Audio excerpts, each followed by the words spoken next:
The C-141 Starlifter is scheduled for retirement in 2006, but this venerable cargo aircraft finished its depot maintenance mission at Robins at this special ceremony held on the flight line. The 141 has been a workhorse and a reliable form of transportation for troops stationed around the globe.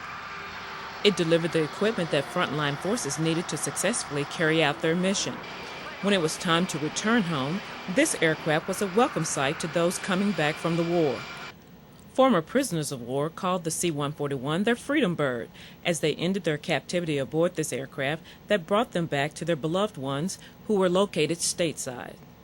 Everyone who has ever flown or worked on this aircraft has their own story about this beloved airframe. I've been on a lot of TDY trips, done a lot of crash recovery jobs, been on a lot of mods, worked the center wing program, and just a lot of projects over the years.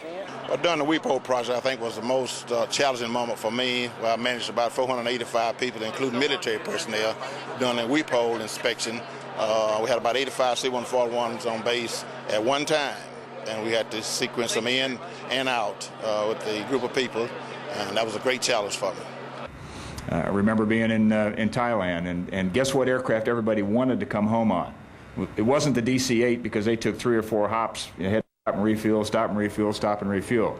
Everybody was trying to get on the 141s because you could one hop into Yokota and then straight into Travis. It had the legs to do that. Many current and former employees of the C-141 Directorate were on hand for this bittersweet tribute to the final Starlifter that underwent program depot maintenance at Robins. Now, when you consider all of the PDM, all of the modifications, all of the depot field teams, and all of the other activities that we have performed on the 141, we have performed over 40 million hours worth of work on this airframe since it came into service. When you compare that to the production, that is the equivalent of rebuilding the entire C-141 fleet 4 times. The hours spent maintaining the 141 over the years are mind-boggling. During the 37-year history of depot maintenance, the production division was responsible for completing some significant milestones during the lifespan of this maintenance program.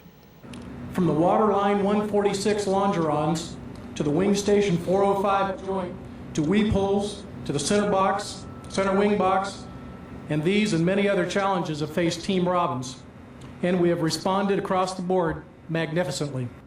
Not only was this a day to honor this extraordinary aircraft, it was also a time to pay tribute to the people who have worked on this airlifter over the years. Special recognition was given to the crews that worked on the first Starlifter to come to Robins, all the way to the youngest team member who worked on tail number 65-0248, better known as the caboose. This particular aircraft is stationed at March Air Force Reserve Base, California, and the AFTO Form 290 was signed off to officially return the C-141 back to its owners. Another form was also presented that outlined the list of maintenance performed on the aircraft to get it back to mission-ready status. This particular form has a picture of the proud team who had a hand in the delivery of this final depot C-141. The Museum of Aviation will have a lasting memento of this depot maintenance program, as a special plaque with a flight yoke of a C-141 will be on display to commemorate this successful maintenance program. At one time, the Robins flight line was lined from one end to another with C-141s, as the fleet was grounded to repair potentially dangerous weep-hole cracks found in the wing sections of the aircraft. Now a single Starlifter prepared to depart from a flight line now populated with C-5 and C-130s.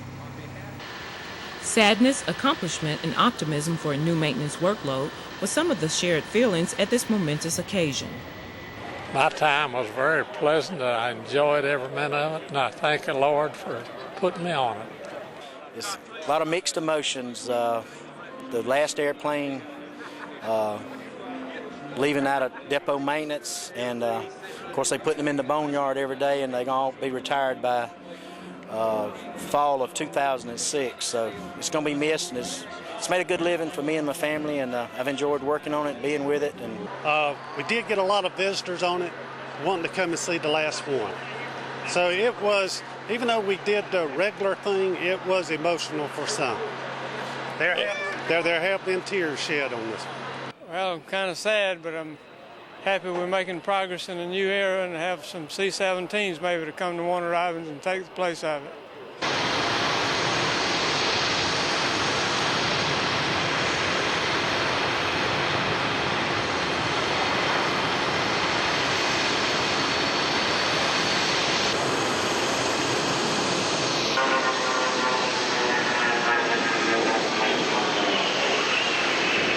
With a couple of flybys and a wave of the wings, the last C-141 headed to its home in California, carrying the legacy of an outstanding depot maintenance program aboard this legendary cargo airlifter.